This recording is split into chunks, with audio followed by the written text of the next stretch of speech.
Hello friend, welcome to H D tutorial YouTube channel. Friends, हम लोग JSC प्रवक्ता परीक्षा के लिए सामान्य अध्ययन के प्रीवियस ईयर पेपर को सॉल्व कर रहे हैं। ये 2015 का पेपर है।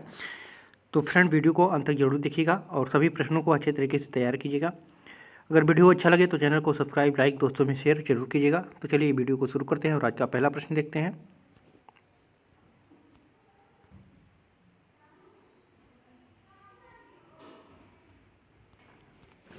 पहला क्वेश्चन पूछा गया था, यूरोप के निम्नलिखित देशों में से कौन खाद्यान्न उत्पादन में आत्मनिर्भर है? तो सही उत्तर हो जाएगा आपका ऑप्शन नंबर बी, फ्रांस। ठीक है। कृषि या खाद्यान्न उत्पादन फ्रांस की अर्थव्यवस्था का जो है सबसे महत्वपूर्ण क्षेत्र है।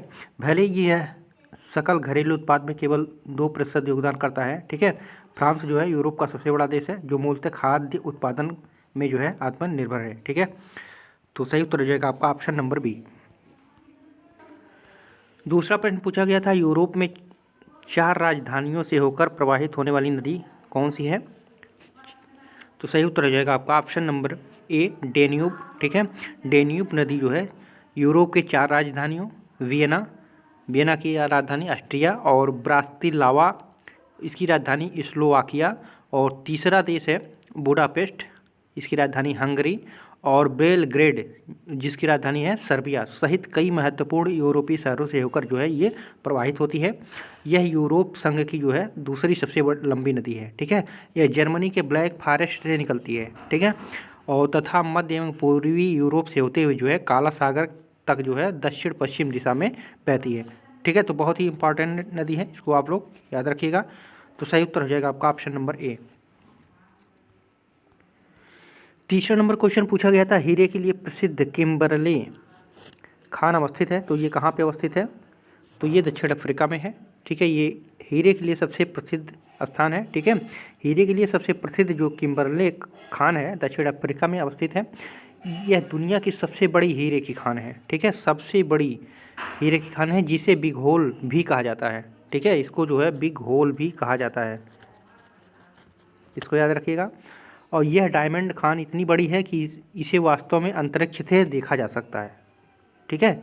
ये इतनी बड़ी खान है कि इसको जो है अंतरिक्ष से भी आप लोग देख सकते हैं। ठीक है। और बिग होल इसका दूसरा नाम भी बिग होल के नाम से भी जाना जाता है, दक्षिण अफ्रीका में है। चौथा क्वेश्चन है, पूछा था निम्नलिखित में से कौन भारत के उपराष्ट्रपति नहीं थे? तो आप लोग जान ही रहे होंगे, फ़खरुद्दीन अली अहमद ये भारत के उपराष्ट्रपति नहीं थे। ठीक है। और बल्कि ये 1974 में सीधे भारत के राष्ट्रपति के रूप में, ठीक है, निर्विरोध 1974 में निर्विरोध राष्ट्रपति हुए थे के रूप में पदभार ग्रहण किया था। शेष सभी व्यक्ति जो है पर ये सभी जो है उपराष्ट्रपति रह चुके हैं। ठीक है। और ये जो है निर्विरोध 1974 में जो है राष्ट्रपति बने थे। पाँचवा नंबर प्रश्न है, भारत में राज्यसभा किसका प्रतिनिधित्व करती है? राज्यसभा जो है किसका प्रतिनिधित्व करती है? तो राज्यों की विधानसभाओं का। ठीक है। ऑप्शन नंबर ए सही हो जाएगा। भारत में राज्यसभा राज्यों की विधानसभाओं का प्रतिनिधित्व करती है। यह कभी विघटित नहीं होने वाली सभा है। ठीक है। जिसके सदस्यों का कार्यकाल 6 वर्ष का होता है। और राज्यसभा का सभापति कौन होता है? उपराष्ट्रपति होता है। छठवां नंबर क्वेश्चन है, निम्न में से कौन संविधान सभा के अध्यक्ष थे? तो संविधान सभा के अध्यक्ष जो है डॉक्टर राजेंद्र प्रसाद, ये अस्थाई थे। ठीक है। ये अस्थाई अध्यक्ष थे। और अगर ये अस्थाई पूछे तो सच्चिदानंद सिन्हा। ठीक है, याद रखिएगा, आप लोग जानते भी होंगे। संविधान सभा की पहली बैठक 9 दिसंबर 1946 को नई दिल्ली के कॉन्स्टिट्यूशनल हॉल में हुई थी, जिसे अब संसद भवन के केंद्रीय कक्ष के नाम से जो है जाना जाता है। ठीक है। और इस सभा में श्री सच्चिदानंद सिन्हा को संविधान सभा का जो है अस्थायी अध्यक्ष के रूप में चुना गया था, किंतु इसी बीच उनकी मृत्यु हो जाने के कारण जो है 11 दिसंबर 2 दिन बाद जो है राजेंद्र प्रसाद को संविधान सभा का अस्थायी अध्यक्ष चुन लिया गया था। ठीक है। तो इतना पॉइंट आप याद रखिएगा। सातवां नंबर प्रश्न पूछा गया था, भारत में जनमत के निर्माण के मुख्य तत्व हैं। जनमत निर्माण के मुख्य तत्व कौन से हैं? तो स्वतंत्र प्रेस जो होते हैं ये जनमत निर्माण के लिए मुख्य तत्व माने जाते हैं। ठीक है। भारतीय लोकतंत्र में चौथा स्तंभ भी कहा जाता है इसको। ठीक है। चौथा स्तंभ भी कहा जाता है, किसी देश के लोकतंत्र के कुशल प्रशासन में इसकी जो है महत्वपूर्ण भूमिका होती है। ठीक है, तो बी ऑप्शन सही होगा। 8वां नंबर क्वेश्चन है, नियंत्रक और महालेखा परीक्षा द्वारा की गई टिप्पणियों पर कार्यवाही करने का प्रथम जिम्मेदारी बनती है, किसकी बनती है? तो संसद की बनती है। सी ऑप्शन सही होगा। ठीक है, भारत के नियंत्रक महालेखा परीक्षक का कार्य मुख्य रूप से भारत के संविधान के अनुच्छेद किसमें है? तो 149 से लेकर के जो है 151, ठीक है, के प्रावधानों से प्राप्त किया जाता है। अनुच्छेद 149 के अनुसार नियंत्रक एवं महालेखा परीक्षक संघ और राज्यों और किसी अन्य प्राधिकारी या निकाय को खातों के संबंध में ऐसी शक्तियों का प्रयोग करेंगे जैसा कि संसद द्वारा बनाए गए किसी भी कानून द्वारा या उसके तहत निर्धारित किया जा सकता है। ठीक है, तो ऑप्शन नंबर आपका सी सही हो जाएगा।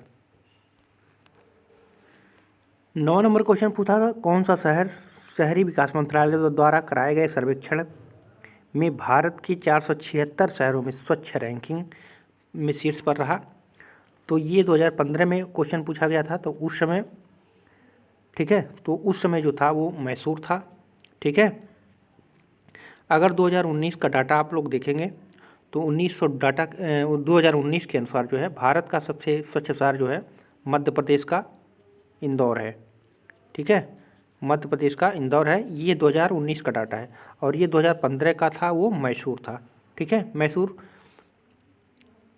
ये कर्नाटक का शहर है, आप लोग जानते होंगे, कर्नाटक का शहर है मैसूर, तो वो था सबसे स्वच्छ शहर।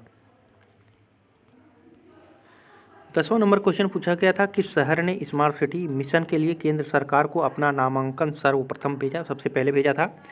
तो सही उत्तर जाएगा आपका ऑप्शन नंबर बी, पांडिचेरी। ठीक है, पांडिचेरी वो था जो सर्वप्रथम नामांकन अपना केंद्र सरकार को भेजा था स्मार्ट सिटी के मिशन के लिए। ठीक है, और प्रधानमंत्री नरेंद्र मोदी द्वारा जो है इस स्मार्ट सिटी मिशन के लॉन्च के 25वें दिन केंद्र शासित प्रदेश पांडिचेरी ने जो है 100 स्मार्ट सिटी मिशन में शामिल करने के लिए अपने राजधानी शहर को जो है सर्वप्रथम नामांकित किया था। ठीक है, तो बी सही होगा आपका आंसर।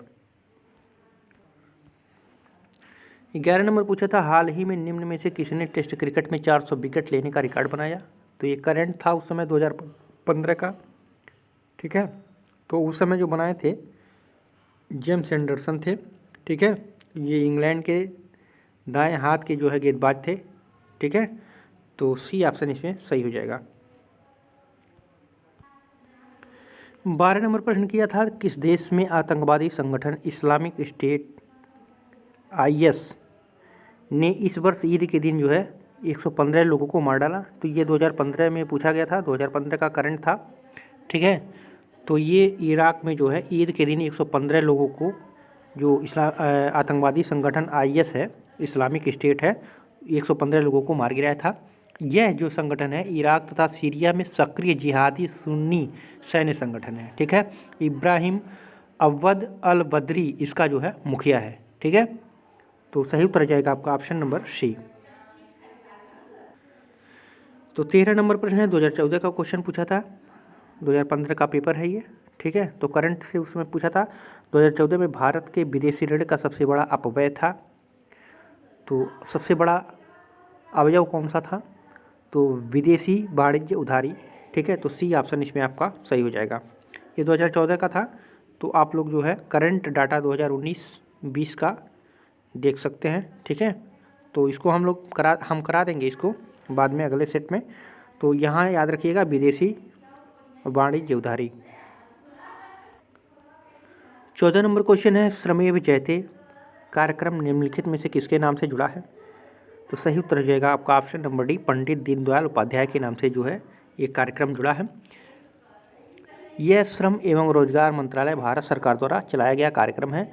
16 अक्टूबर, ठीक है, 16 अक्टूबर जो है 2014 को कार्यक्रम का शुभारंभ करते हुए प्रधानमंत्री नरेंद्र मोदी ने कहा कि राष्ट्र निर्माण और राष्ट्र के विकास में श्रमेव जयते की उतनी ही भूमिका है जितना सत्यमेव जयते की। ठीक है, तो इसकी स्थापना जो है किया गया था 2014 में प्रधानमंत्री नरेंद्र मोदी द्वारा 16 अक्टूबर को, किसके नाम पर? पंडित दीनदयाल उपाध्याय के नाम पर। ठीक है, तो डी ऑप्शन आपका इसमें सही हो जाएगा।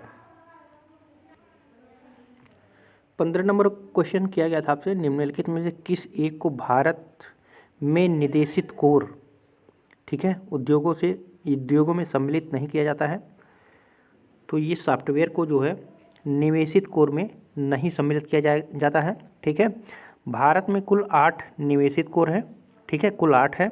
कौन कौन से? कोयला उत्पादन, प्राकृतिक गैस उत्पादन, कच्चा तेल उत्पादन, उर्वरक उत्पादन, सीमेंट उत्पादन, स्टील उत्पादन, पेट्रोलियम रिफाइनरी उत्पादन और विद्युत उत्पादन।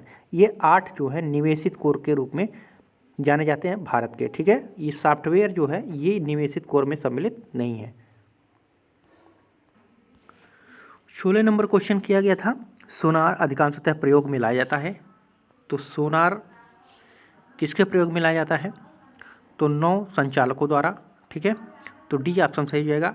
सोनार जो है अधिकांशतः 9 संचालकों द्वारा प्रयोग में लाया जाता है। यह एक ऐसी प्रणाली है जो पानी के नीचे वस्तुओं का पता लगाने और ढूंढने के लिए ध्वनि तरंगों का उपयोग करती हैं। ठीक है, तो ऑप्शन नंबर डी आपका सही हो जाएगा। 17 नंबर क्वेश्चन पूछा था, विटामिन सी का रासायनिक नाम क्या है? तो आप लोग जानते होंगे, एस्कॉर्बिक एसिड या एस्कॉर्बिक अम्ल। ठीक है, ठीक है, जिसकी तो किसमें विटामिन सी पाया जाता है, ये इसको भी आप लोग याद रखिएगा। टमाटर हुआ, संतरा हुआ, खट्टे फल हुए, मिर्च हुए, अंकुरित अनाज हुए, आदमी जो है विटामिन सी पाया जाता है। ठीक है, तो याद रखिएगा। 18 नंबर क्वेश्चन था, हम कमरे में सूर्य का प्रकाश पाते हैं, मतलब हम कमरे में बैठे हैं, सूर्य का प्रकाश पाते हैं किस तरह से? तो प्रकीर्णन द्वारा। ठीक है, ए ऑप्शन सही हो जाएगा। ठीक है, हम कमरे में सूर्य का प्रकाश के प्रकीर्णन यानी बिखराव के कारण प्राप्त कर पाते हैं। ये ठीक है, जब सूर्य का प्रकाश एक माध्यम से किसी दूसरे माध्यम में प्रवेश करता है तो पहले माध्यम में उपस्थित कण, वायु, अन्य परमाणु प्रकाश के कुछ हिस्से को अवशोषित कर लेता है। ठीक है, अवशोषित प्रकाश की इस मात्रा को जो है बाद में इन कणों द्वारा बिखेर दिया जाता है, जिसे प्रकाश का जो है प्रकीर्णन कहा जाता है। ठीक है, तो वो प्रकीर्णन द्वारा हम प्राप्त करते हैं, तो ए ऑप्शन सही होगा। 19 नंबर क्वेश्चन है, बिजली का सबसे उत्तम चालक निम्नलिखित में से कौन है? तो सबसे उत्तम चालक जो है वो समुद्री जल है। ठीक है, बी ऑप्शन सही होगा, क्योंकि समुद्री जल में लवण घुले होते हैं। ठीक है, जिससे इलेक्ट्रॉन प्रवाहित हो सकते हैं और इलेक्ट्रॉन में प्रवाह को हम बिजली का बहना कहते हैं। इस प्रकार जो समुद्री जल है विद्युत का सुचालक होता है। ठीक है, जो समुद्री जल है वो विद्युत का सुचालक होता है, इसलिए जो है वो उत्तम चालक माना जाता है। ठीक है, तो बी ऑप्शन सही होगा। यहाँ पे मैथ का सवाल भी पूछा गया था, कोई व्यक्ति 10 रुपये में 11 सेब खरीद कर 11 रुपये में 10 सेब बेचता है तो उसे कितना प्रतिशत का लाभ होता है? तो इसको हम ट्रिक के माध्यम से करेंगे। ठीक है, कम समय में करना होगा हमको। तो यहाँ पे हम लिख लेंगे मूल्य। ठीक है, यहाँ पे लिख लेंगे मात्रा। ठीक है, और यहाँ पे क्रय लिख लेंगे, यहाँ पे लिखेंगे विक्रय। ठीक है, तो 10 रुपये में कितना मात्रा? 11 सेव, तो मूल्य 10 रुपये में 11 सेव, और फिर 11 रुपये में 10 सेव। ठीक है, क्रय कर रहा है 10 रुपये में 11 सेव का, विक्रय कर रहा है 10 सेव 11 रुपये में 10 सेव। ठीक है, तब इसको क्या करेंगे हम, ये मेथड लगा देंगे, यानी 11 का स्क्वायर ए स्क्वायर माइनस बी स्क्वायर। ठीक है, 10 का स्क्वायर कर देंगे बटे क्या कर देंगे, फिर 10 का स्क्वायर। ठीक है, क्या देखिए यहाँ पे 11 का स्क्वायर मतलब क्रय और फिर विक्रय माइनस क्रय फिर विक्रय। ठीक है, बटे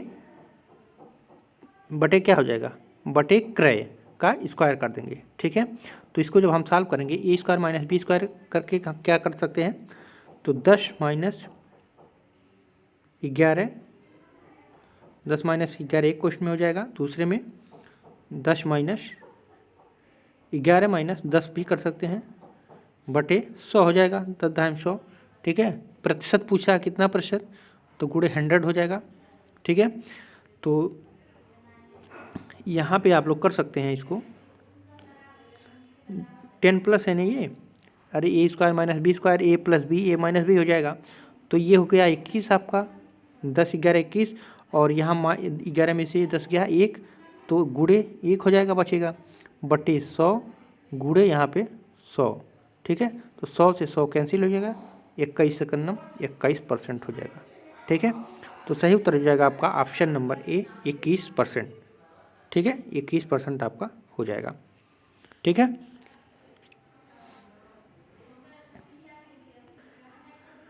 दूसरा भी क्वेश्चन मैथ से था, जब दो वृत्त एक दूसरे को काटते नहीं हैं तब उभयनिष्ठ स्पर्श रेखाओं की संख्या आपको बतानी है। मान लीजिए दो वृत्त हैं, एक दूसरे को काट नहीं रहे हैं, ठीक है। अब इस पर बनने वाली उभयनिष्ठ स्पर्श रेखाओं की संख्या बताना है। एक रेखा तो मान लीजिए ये हो जाएगा, देखिए दोनों रेखा को जो है स्पर्श की है, ठीक है, उभयनिष्ठ रेखा हो गई। और एक रेखा ये हो जाएगी, तो एक रेखा दूसरा रेखा ये हो गया, ठीक है। और कितनी रेखा बना जा सकती हैं, तो एक रेखा मान लीजिए यहाँ से इससे सटा करके ऐसे बनाया जा सकता है, तीसरा हो गया। और एक रेखा आप लोग ऐसे भी बना सकते हैं, ये यहाँ से, ये चौथा हो गया। तो कितनी रेखाएं बन सकती हैं, तो 4 रेखाएं हमारी बन सकती हैं, ठीक है। उभयनिष्ठ स्पर्श रेखा जो है 4 बन सकती है, ठीक है, ओरिजिन से लेकर के। 22 नंबर प्रश्न पूछ रहा है 10 का 20% प्लस 20 का 10% के मान के लिए गलत कथन है, इसके मान के बराबर इसमें कौन सा ऐसा कथन है जो इसके मान के बराबर नहीं है। तो पहले इसको हम हल कर लेंगे, तब देखेंगे कौन सा मान नहीं आ रहा है। 10 का 20%, ठीक है, प्लस 20 का कितना परसेंट कहा है, 10%, ठीक है। अब इसको हम सॉल्व करेंगे, तो 1 0 से यहाँ, 1 0 से यहाँ, तो बच गया 2, प्लस 1 0 से 1 0, यहाँ से यहाँ, फिर बच गया 2 बराबर 4, यानी इसका मान कितना आया है, 4 आया है। अब देखना है कि इन चारों ऑप्शन में 4 मान किसका आ रहा है, ठीक है। अब 10 का 40% देखेंगे, ठीक है, देख लीजिए 10 का 40, तो 40/100, यहाँ से यहाँ कट गया, ये कट गया, और 1 0 ये कट गया, तो ये 4 आ रहा है, तो ये सही है। अब 20 का 20% करेंगे, 20 गुणे 20/100 कर देंगे, तो ये कट गया, ये कट गया, 2 दूनी 4, ये भी सही हो जा रहा है, ठीक है। अब 30 का 30 करेंगे, तो 30 गुणे 30/100, ये 3 त्रिका 9 हो जा रहा है, ये इसके समान नहीं आ रहा है। तो पूछा है गलत कथन कौन सा है, तो गलत आपका ये है, इसका मान कितना जा रहा है, 9 आ रहा है, ठीक है। और इसका कितना आ रहा है, इसके मान के बराबर आ रहा है, यानी 4 आ रहा है, ठीक है। तो प्रश्न कौन सा उत्तर सही हो जाएगा, ये कथन आपका गलत है, ठीक है।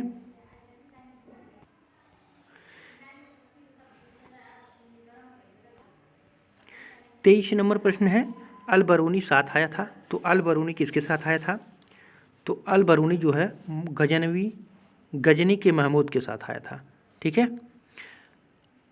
अल बरूनी गजनी के महमूद के साथ भारत आया था। यह एक फारसी लेखक विद्वान धर्मज्ञ था। गजनी के महमूद द्वारा किए गए कई भारतीय आक्रमण में वह सुल्तान के साथ था। अल बरूनी ने तहकीक ए हिंद की रचना की थी, ठीक है, इसको भी याद रखिएगा, पूछता है, तहकीक ए हिंद की रचना की थी, ठीक है। तो ए ऑप्शन सही हो जाएगा। 24 नंबर प्रश्न है, धौली स्थित है, तो धौली उड़ीसा में स्थित है, ठीक है, उड़ीसा में, उड़ीसा आपका ऑप्शन में नहीं है, तो यहाँ पे कोई आंसर सही नहीं होगा, ठीक है। धौली जो है उड़ीसा के पुरी जिले में स्थित है, ठीक है। धौली की 3 छोटी पहाड़ियों की एक श्रृंखला पर लेख खुदे हैं, जिनका पता जो है 1837 में चला था, ठीक है। तो ये उड़ीसा के पुरी में है, इसको याद रखिएगा, धौली। 25 नंबर क्वेश्चन है, फाहियान भारत आया था, तो फाहियान कब भारत आया था, तो 399 ईसा पूर्व, ठीक है। चीनी यात्री था ये फाहियान, चंद्रगुप्त द्वितीय के शासनकाल में भारत आया था, और 399 से लेकर के 414 ईस्वी तक उसने भारत के विभिन्न स्थानों का भ्रमण किया था, ठीक है। तो डी ऑप्शन सही हो जाएगा। 26 नंबर प्रश्न है, निम्नलिखित में से कौन दिल्ली का प्रथम सुल्तान था जो युद्ध में लड़ता हुआ मारा गया था, तो था इब्राहिम लोदी, ठीक है। लोधी वंश का अंतिम शासक सुल्तान जो इब्राहिम लोधी जो है 1526 ईस्वी में पानीपत के प्रथम युद्ध में बाबर से लड़ते हुए मारा गया था। यह युद्ध स्थल में मरने वाला दिल्ली का प्रथम सुल्तान था। ठीक है, पानीपत की लड़ाई में बाबर द्वारा मारा गया था। 27 नंबर प्रश्न था कोलिया विद्रोह। कोली विद्रोह किन लोगों से संबंधित था? तो ये बंगाल के लोगों से संबंधित था कोली विद्रोह। ठीक है, कोलिय मध्यकालीन भारत में दुर्गों के सैनिकों के रूप में कार्य करते थे। अंग्रेजी शासन स्थापित हो जाने के बाद जो है दुर्गों का महत्व तो नहीं रहा। ठीक है, ऐसे में ये बेकार हो गए और यत्र यत्र विद्रोह करके जो है झंडे गाड़ते रहे। ठीक है, तो ये बंगाल से संबंधित थे कोलिय। 28 नंबर प्रश्न है बिरसा मुंडा का कार्यक्षेत्र कौन सा था? बिरसा मुंडा का कार्यक्षेत्र कौन सा था? तो रांची था।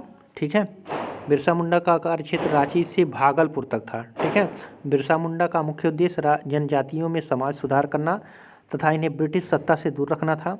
बिरसा ने अनेक देवताओं, खास करके जो बोगा वहाँ का कहा जाता है कि पूजा को छोड़कर जो है अपने अनुयायियों को एक ईश्वर सिंह बोगा की पूजा करने को जो है आह्वान किया था। ठीक है, तो ये रांची से लेकर के भागलपुर तक इसका कार्यक्षेत्र था। 29 नंबर प्रश्न पूछा था नाथुला दर्रा भारत के किस राज्य में स्थित है? तो नाथुला दर्रा जो है ये सिक्किम में है। ठीक है, सिक्किम राज्य में डोगेक्या श्रेणी में स्थित है। यह दर्रा महान हिमालय के अंतर्गत आता है। इस दर्रे के द्वारा जो है दार्जिलिंग तथा चुंबी घाटी से होकर तिब्बत जाने का मार्ग बनता है। ठीक है, वर्तमान समय में भारत एवं चीन के बीच व्यापार इसी मार्ग से होता है। ठीक है, यह दर्रा सिक्किम की राजधानी गंगटोक से लगभग 54 किलोमीटर जो है पूर्व में स्थित है। तो सी ऑप्शन सही हो जाएगा। 30वां नंबर प्रश्न पूछा जाता है निम्नलिखित में से कौन सा स्थान परमाणु शक्ति स्टेशन के लिए प्रसिद्ध है? परमाणु शक्ति स्टेशन के लिए कौन सा प्रसिद्ध है? तो कुडनकुलम परमाणु शक्ति स्टेशन के लिए प्रसिद्ध है। भारत के तमिलनाडु प्रदेश में, ठीक है, कुडनकुलम स्थान परमाणु शक्ति स्टेशन के लिए, ये कहाँ पे है? ये तमिलनाडु में है। ठीक है, तमिलनाडु में है। ये भारत के परमाणु ऊर्जा नियम NPCIL द्वारा जो है विकसित किया गया है। ठीक है, तो सही उत्तर हो जाएगा आपका ऑप्शन नंबर डी। तो फ्रेंड्स, ये रहे महत्वपूर्ण 30 प्रश्न। कैसा लगा वीडियो कमेंट करके ज़रूर बताइएगा। फ्रेंड्स, इस बार जो पेपर होगा उसमें 40 प्रश्न रखे जाएंगे। ठीक है, तो ऐसे इसी बेसिस पे रखे जाएंगे। आप लोग जाकर के जो है प्लेलिस्ट में इससे पहले का वीडियो देखेंगे तो वहाँ पे हमने सिलेबस को रख दिया है। तो सिलेबस के अनुसार आप लोग जो है तैयारी कीजिएगा। उसमें जो है कुछ चैप्टर्स को बढ़ाया गया है तो उसको भी आप लोग देख लीजिएगा। पूरा वीडियो देखने के लिए आप सभी को धन्यवाद।